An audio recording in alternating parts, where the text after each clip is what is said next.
देशात रस्ते अपघाताच्या वाढत्या घटना चिंतेचा विषय बनलाय.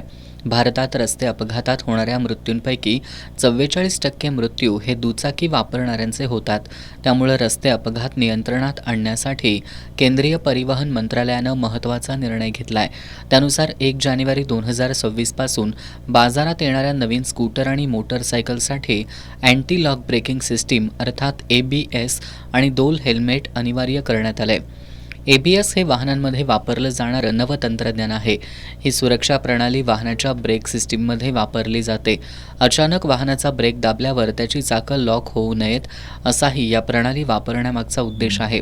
अचानक ब्रेक लावल्यानंतर वाहनाचं संतुलन बिघडतं. यामुळं वाहनावर नियंत्रण राहत नाही. ते टाळण्यासाठी आणि वाहन घसरू नये यासाठी या प्रणालीची मदत होते. या ABS प्रणालीमुळं ब्रेक लावल्यानंतरही चाकं लॉक न होता फिरत राहतात. तसंच वाहनावर नियंत्रण ठेवता येतं. या प्रणालीमुळं वाहनांचा अपघात टाळता येऊ शकतो.